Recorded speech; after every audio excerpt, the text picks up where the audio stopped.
In the play The Tempest, William Shakespeare suggests there's fluidity in power, reflecting the uncertainty of authority and control, which further implies the transient nature of leadership. In Act 1, Prospero and Miranda are stranded on an unknown island, and Miranda questions her father on why he has conjured up a storm to sink the boat in the ocean.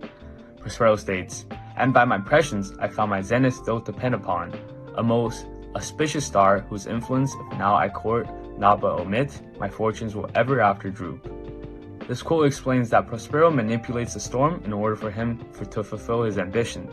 His acknowledgement of needing a lucky moment under an auspicious star, highlighting the theme of fluidity and uncertainty of authority.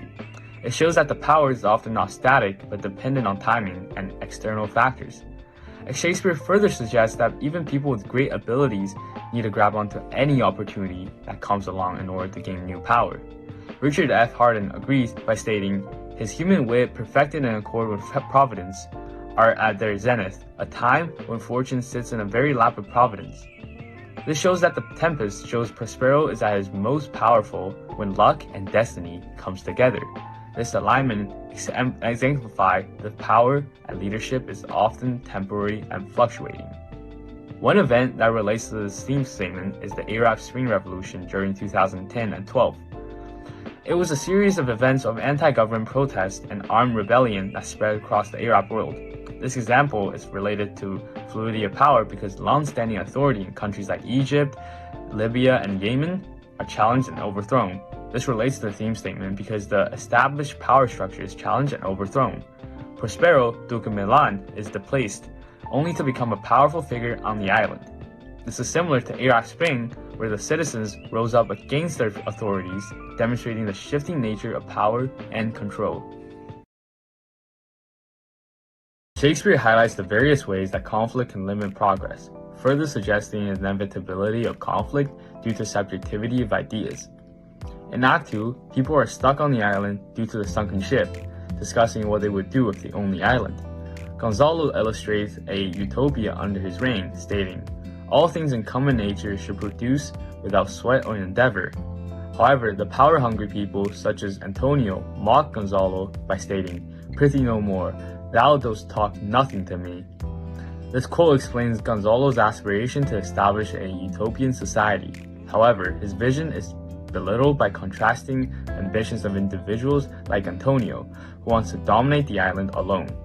Everyone having different opinions on the same matter exemplifies the inevitability of conflict due to perspectives.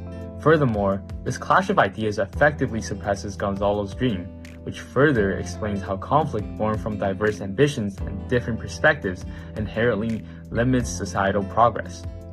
One event that relates to the theme statement is the Brexit referendum in 2016. It was a political event in which the UK voted to leave the EU. The referendum illustrated a deep conflict of national sovereignty and collective unity in a society due to different ideas. This division at the time stalled political and economic advancement, and it also showed the difficulty of reconciling conflicting ideas in a democracy. This is similar to Gonzalo's idealistic vision for a utopian society, which contrasts with the ambition of other characters driven by power and control, further limiting societal progress on the island. Shakespeare explores the corrosive nature of revenge and its ability to create cycles of harm, suggesting the importance of compassion and understanding. In Act 3, Caliban escapes from Prospero and meets Stefano and Tranquillo. Having suffered abuse from Prospero, Caliban grows a deep disdain for him. Consequently, he encourages Stefano to kill Prospero with the aim of taking over the island. After hearing everything from Caliban, Stefano states, "This will prove a brave kingdom to me, where I shall have my music for nothing." To which Caliban responds, "When Prospero is destroyed." This quote shows Stefano agreeing with Caliban to fulfill his ambition by killing Prospero, a man who has done nothing to him. It also demonstrates Caliban slowly fulfilling his goal of revenge on his former master due to the abuse he experienced. Caliban's encouragement of Stefano to kill Prospero reflects the destructive cycle revenge can initiate. Stefano's vision of gaining the island by killing a man who has done no wrongdoings emphasizes a lack of compassion. Thus, Shakespeare suggests that revenge causes harm, and only compassion and understanding can break the cycle. One event that relates to the theme statement is the assassination of Archduke Franz Ferdinand in 1914. This assassination was a nationalistic revenge against Austro-Hungarian oppression, which eventually set off a chain reaction leading to World War I. This is similar to Stefano's agreement to Caliban's revenge plan, as the assassin targeted Franz Ferdinand for personal revenge against the Austro-Hungarian oppression. This event eventually started a destructive cycle of retaliation, World War I. The assassination and the war shows the theme that revenge can recreate cycles of harm, which echoes Shakespeare's insight that only compassion and understanding can break the cycle.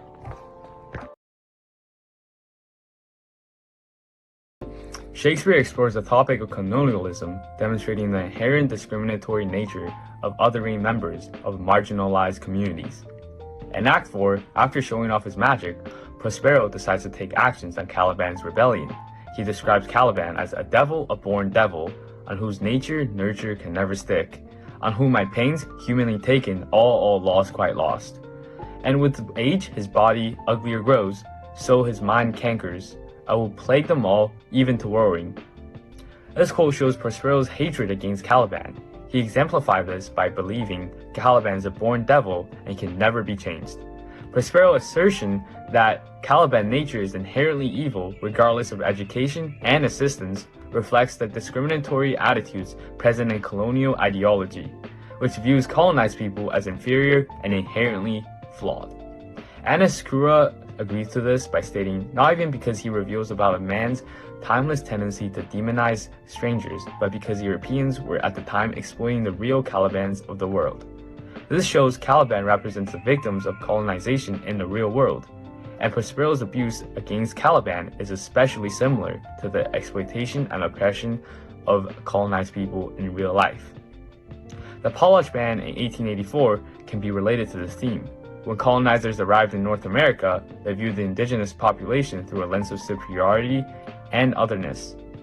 They discriminated against them based on their appearance and banned their historical tradition. Even though indigenous people are the real owners of the island, due to stronger power, they were forced to follow the outsiders' rule. This is similar to the theme as Prospero views Caliban, the rightful owner of the island, as an other upon his arrival. This discriminatory practice stripped the indigenous peoples of rights similar to Prospero's treatment of Caliban. Furthermore, the potlatch was outlawed by colonizers as a way to further emphasize the damaging effects of colonial othering on marginalized communities. Shakespeare explores the power of forgiveness and illustrates how personal reconciliation can lead to restoration of order. In Act 5, everyone is eventually brought together by Ariel. Prospero shows reconciliation towards everyone, even his brother who betrayed him. He states, "For you, most wicked sir, whom to call brother would even infect my mouth, I do forgive thy rankest fault, all of them, and require my dukedom of thee." This quote shows Prospero's forgiveness towards his brother. By forgiving the rankest fault of his brother, which is taking over his throne, Prospero embodies the power of forgiveness. Furthermore, Prospero is able to regain his dukedom in Milan because he chooses to forgive his brother, which exemplifies the theme of personal reconciliation can lead to restoration of order. Shakespeare suggests that letting go of past grievances is very necessary for the general well-being and restoring disturbed power. Kripashankar Verma agrees with this by stating, "It is a possible fact that Prospero would have thought about killing evil in man rather than the man himself." This quote shows that Prospero is more interested in diminishing the thoughts of vengeance in order to ensure peace for everyone and himself, thus breaking the cycle of revenge. The Good Friday Agreement of 1998 in Northern Ireland relates to the theme statement. This agreement ended decades of intense warfare between nationalist and unionist factions in Ireland. Prior to this agreement, both sides harbored deep hatred for each other and sought to take full control of Ireland. However, they realized only through reconciliation could bring peace to both sides. Its devolved power-sharing government demonstrates that the transformative potential of forgiveness, which mirrors Prospero's relinquishment of power for greater peace. Furthermore, Prospero is able to forgive everyone who had done wrong to him, all in exchange for living in peace for the rest of his life.